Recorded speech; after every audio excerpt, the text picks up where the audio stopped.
We ended yesterday's episode with talking about Trey Young, right? He got 47 points and we said how he was awesome. He followed that up with another 46 point, but that performance got so little attention yesterday because Steph Curry scored 47. It was a return of Draymond Green, so that got some attention. Then the Lakers continued losing, so that got some attention. And then there was a battle of the MVPs, Embiid and Jokic. Yep. That got attention. And then Karl Anthony Towns, he dropped the season high, the league season high of 60 points in an incredible performance. He was 56 at the end of third quarter. So that was a great performance. We have tons of stuff to talk about, so let's get started. We'll start off with the Warriors. Now they won 4 in a row. And in the last 4 games, you saw Clay getting hot in one game. He scored 38 points. So Steph getting hot yesterday. He scored 47 points. Now Draymond Green has returned. And suddenly there seems to be a spring in the step. The game yesterday reminded me of the early season Warriors where they were dominating. They took a big lead. They let the Wizards come back at the end, but that was when Draymond was sitting out.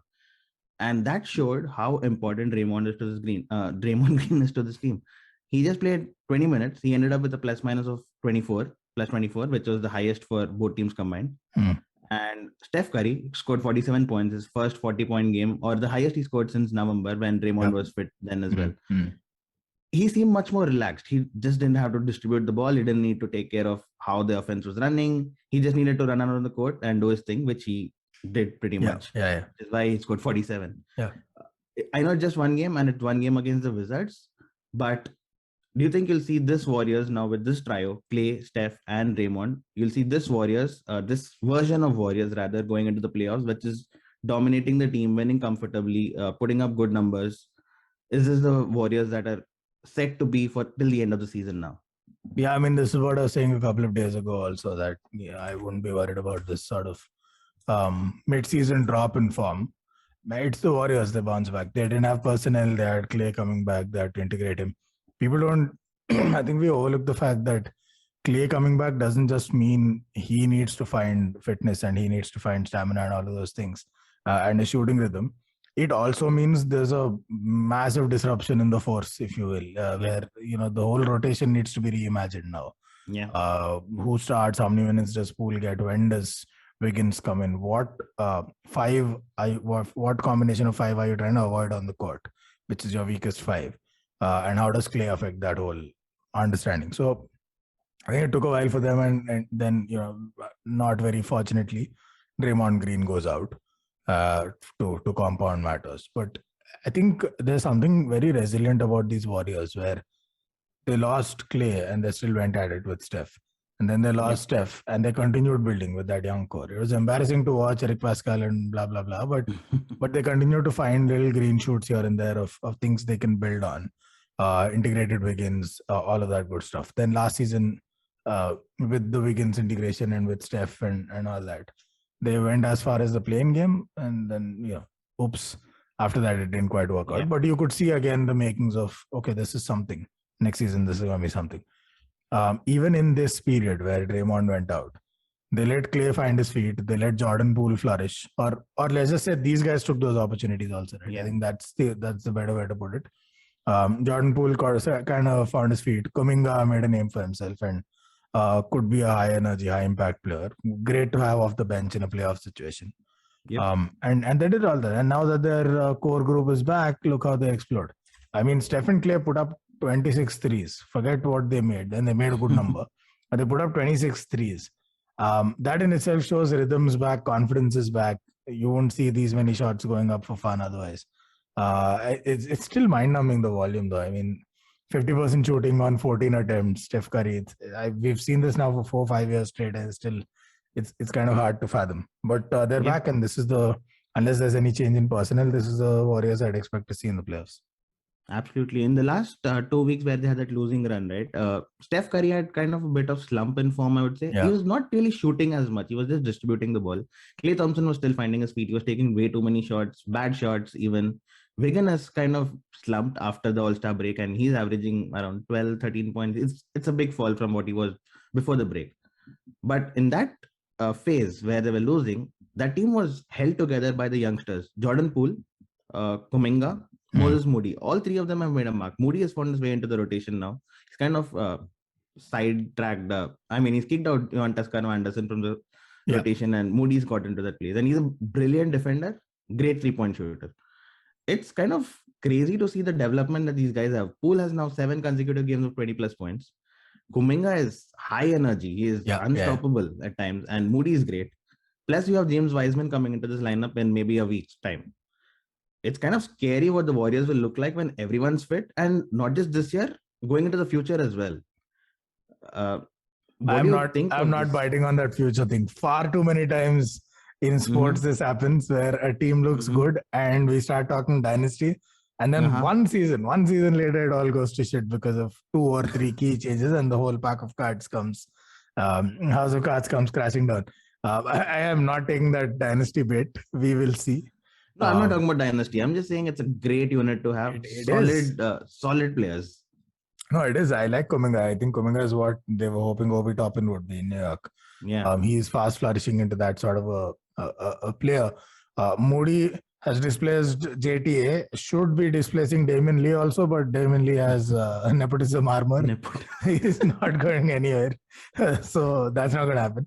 But it's a fab team. Otto Porter Jr. is a luxury to have when you've got all these squad players. Yeah. And then you've got him to call upon. And Wiggins wouldn't feature, but sure, he's fell off the wagon a bit, but maybe that's the clay impact. Sometimes you've seen players like Wiggins struggle. This happened with Kuzma also, where he was suddenly with Anthony Davis and the advent of this whole new structure and look to the Lakers. He was given a very specific role: play off the ball, be a catch and shoot guy, rebound and defend, and that's it. And that's it. Kyle Kuzma, you don't get anything else. You don't get touches beyond that. You don't get players called for you. You want more points, go get the rebound. It's that sort of a role, and he really struggled to adapt to that. Maybe makings of some of that, because a lot of the touches that he was getting now would probably go to Clay, and why shouldn't they? When you see Wiggins in a mid-range or in the corner 3 versus Clay anywhere on the perimeter, you'd pick Clay most of those times. So I think Wiggins maybe has to find his role again a little bit, but I wouldn't say he's too far off of where he was. A little hot hand here and there on shooting, and he's back in the mix. This is a scary team. I think the Wiseman integration would be interesting. Do they go for it? Do they think there's enough time? Because Kevon Looney's done a decent job in this sort of a Warrior setup. Yeah, I mean, he's done what most Warriors bigs have done in the past, which is the number 5 wasn't really a priority for the Warriors, right? Just be a strong guy on rebounding, some rim protection, that's it, and be there in the low post in case nothing else works. We'll toss it to you.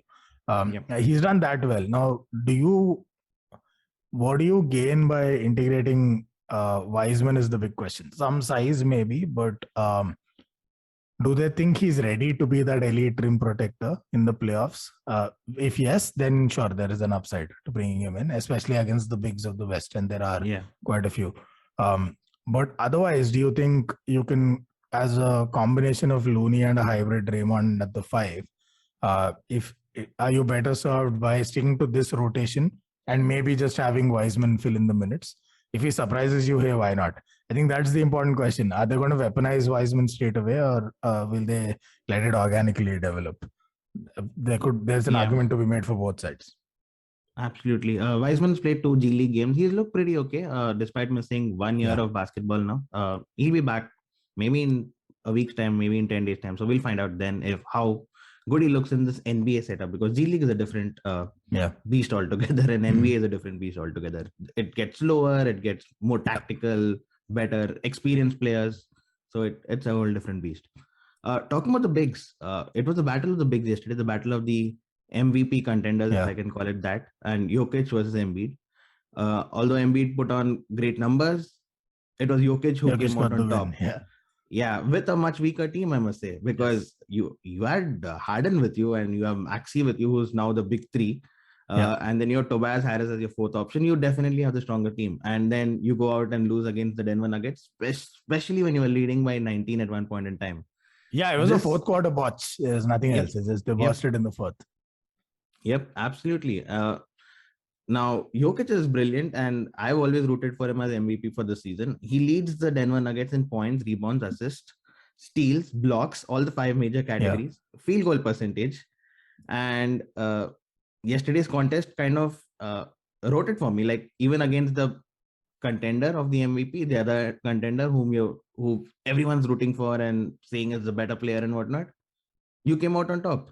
Does this kind of seal it for you that Jokic over Embiid at the moment? For what? For MVP or for MVP for taking your team in the playoffs? For the playoffs, no, absolutely not. For the MVP, sure, why not?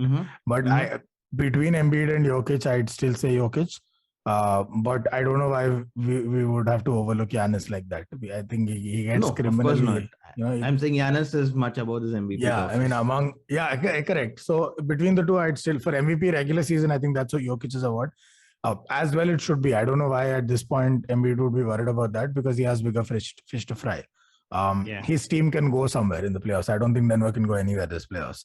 And even otherwise, even if they had Jamal Murray, who am I picking as my guy to take a team into the playoffs, it would still be Embiid because as well as Jokic plays on defense, Embiid's an upper echelon guy compared to where Jokic stands today. So, and for that reason, because the game's played both into the court, it's the same argument that goes in favor of Giannis or an inform Anthony Davis. Guys who play both into the court, especially at the wing position and taller, that's a huge weightage. So in the playoffs, for me, it's still Embiid, but Jokic for the regular season. Sure, why not? But why would you say that? Because Jokic has not lost in the first round of the playoffs ever. Last season, he lost to the eventual runner-up Phoenix Suns. And that was a depleted unit. He's taken this depleted unit in the West, again, who we always said are the much tougher opponents, to 6th place and probably even higher because they're competing for finishing higher as well. His teammates are, at the moment, Will Barton, Jeff Green, Bones Island, Bryn Forbes, Monte Morris, and all of these guys. Jokic, Embiid. He has Island, right? All Embiid has is Harden and Maxey. So, there are very few people in the league now who you would plug into any team and you can say that this guy will take us into playoffs. How many people are there? You would have said that for LeBron years ago, but this year you see that he's not doing that automatic. Steph Curry didn't do that last season. Ja Morant did not do that he did that last season, but his team is still good. Luka Doncic probably, Giannis definitely, Jokic. Yeah. How many other people are there who would plug into any team? Let's take the example of Detroit Pistons. You put Jokic into Detroit Pistons, they go to the playoffs. How many other players are there like that in the league right now? Yeah, again, but you're making my point. Regular season. What about in the playoffs? Well, Jokic has never lost in the first round of the playoffs. Embiid lost to Trae Young last season. Yeah, look. So, historical track record is one thing. Embiid's also been to the conference finals, as is Jokic. With Kawhi Leonard and Jimmy Butler. No, wait, what? Where did Embiid go? Embiid lost to Kawhi Leonard. Where did he go to the... Oh, sorry. My bad. Jimmy Butler. He cried and everything, man. He cried and Ben Simmons. Yeah. So I mixed that up. No. So correct. So he's been to the finals before. I don't look at track record so much as... I think what we're doing here is we're speculating, right? With Doncic, when we say, is this the first season he wins the series? We're speculating based on what we see from him, who he's likely to face, and what he's going to get done in those matches. With Jokic, we're doing the same thing, and with Embiid, to some extent, we're doing the same thing. Although he's been there before, but it's a whole new makeup of a team right now. He's a leader right now. Sure, he would have to go in as P1 in the playoffs, even if there's James Harden. He is the main guy. The reason I say that is because I still haven't seen Jokic play both ends of the court the way he does in the playoffs and carry a team. I haven't seen that. I think Embiid is well capable of that. While I haven't seen that from him too much either, I must admit, in the playoffs. The two-way argument just gives me that little bit more of comfort. And I think it's a good question to be asked. Maybe it speaks to the general discomfort, including for people like me, with somebody like a Jokic who there's no benchmark before. Like when I look at Embiid, and maybe it's a perception thing, right? Maybe Jokic is the right answer. But when I look at Embiid, you're thinking who? You're thinking some portion Shaq, some parts Hakeem from say the Rockets or something like that. There are benchmarks. There's shades of Tim Duncan here and there with the shooting and blah blah blah. Maybe KG with the mid range. I don't know. Yeah. Essentially, there have been dominant big guys before, and who have gone all the way. So you're like, all right, there is a blueprint. So I'd rather bank on this guy. It goes back to I'd bank on what I know versus the unknown and the speculation, right? For Jokic, I haven't quite seen this role work out. Effectively, what he is doing is he's sort of like a Kobe in his time, or an Iverson is in his time, or a Jason Kidd in the Nets in the 2000s, except he's doing it in a completely different position, at a completely different size, with a different skill set. Yep. This is hitherto unseen. And so it's all the more difficult to speculate on what seems to be a shaky foundation, because it's the first time we're seeing it. We don't know where this can go. It's like banking on Bitcoin versus like a blue chip dinosaur stock or some such. Fair enough. Now with the Nuggets, they've shown that they can compete with this depleted unit, and you add Jamal Murray into this depleted unit, who should be fit in a couple of weeks. MPJ started working out of this G League unit, so he should come back in a couple of weeks as well. Now suddenly you have the team that was supposed to be there last season. I know that they won't be 100% fit and integrated, but Aaron Gordon, Jamal Murray, MPJ, Jokic, and probably Will Barton or Monte Morris, one of them. Yeah, it doesn't matter. That guy, the fifth guy doesn't matter. Along with the bench, which is pretty good. You have decent 3-point shooters in Bones Highland, which we saw yesterday, and Bryn Forbes, who's shown last season in the playoffs for the Bucks. You have DeMarcus Cousins, who brings in the experience, and he can fill in for Jokic those few minutes. You don't need him to play long. You need him to play 10, 12 minutes, and he can do that role pretty well. That looks like a good team, certainly. Michael Green is great on defense. Yeah, that's a great team. Green brings in the experience. And so how high would you rate this Nuggets? I know they're not beating the Warriors at this moment. That's the problem. They play the Warriors in the first round. Well, the Warriors could as well go to the second seed, and they could play the Memphis Grizzlies in the first round. That'll be a better matchup. I think they can, with all these guys, some level of fitness, and with the newly found Mr. Playoffs Jokic, with all his skill set and the two-way defense. I think that it'll be an interesting series. I'd still favor the Grizzlies, but not by very much. Like, it wouldn't shock me if Denver scraped through on that one. Warriors, they're not beating, for sure. Yeah. With all these players back, they're not beating Warriors. Not this season. Give them a full season. It's actually very interesting where this team could go, because they're all so young with so much upside. Especially MPJ, where shooting could get to a certain level. Defense, usually you don't see like a sea change. People don't become astronomically better on defense. It's either there or it's not. But at least he can stop being a liability on defense. You can improve him to that level. Like Steph had to go through that evolution. Right. And then Jamal Murray, again, the upside is so possibly high, and we don't know where the ceiling is right now. It could be nothing. It could be all of it. So give them a full season and it'll be very interesting. But straight off the bat, if the Warriors finish third, I just don't see it happening. But if the Grizzlies slip, and now it's the Nuggets against the Grizzlies, I think it'll be very, very interesting. Because it's first time, or second time playoffs, not exactly first time for the Grizzlies, but it's not like they really have any experience as to what constitutes a series win. Absolutely. The Suns and the Warriors are definitely favorites against the Nuggets. What about if they had to play the Mavs sometime, if they had to play the Jazz sometime? Would you still pick the Nuggets? Are you talking about the Nuggets? No, not against the Jazz. I don't think so. The Jazz, they're such an intriguing team, right? I would... It's one of those teams where they have everything, where every time you look at them, you wonder, why are they there in the league table, wherever they are? Why are they there? Why are they not number one? And when they're number one, you're wondering, why in the world are they not getting it done in the playoffs? Like, what is wrong? What is it that this team's missing exactly? Because they have explosive shooting. They have great scorers. They have people who can shoot off the dribble, left, right, center, up top, low post, everything. They've got one of the best defenders in the league. They've got one of the best upcoming young guards in the league.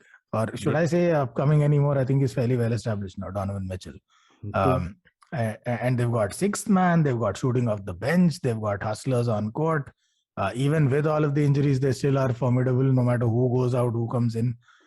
With all of this, why do we still have to worry about the Jazz? Except we do. Because somehow they find a way to fuck it up. I think one reason that we kind of overlook all the time is this intangible concept of a leader in this team, right? Who's the leader in this team? It's Donovan Mitchell, Rudy Gobert. Do you trust them to be the leaders of a big unit who can lead you to championships? I don't actually. You plug in a leader into this unit, I think this team will look totally different. Who would you plug in? Pat Bev? Who's your leader? Maybe. Or Marcus Smart, right? He fits into their 3-shooting motif. Exactly. Someone like Marcus Smart would be amazing. I think I was quite surprised when they didn't make a play for Rondo. If nothing else, just for that locker room presence. to have Rondo there. Like Atlanta saw value in that, as did a couple of other teams. I thought maybe they would have gone for that. But yeah, I think about time Donovan Mitchell stepped up.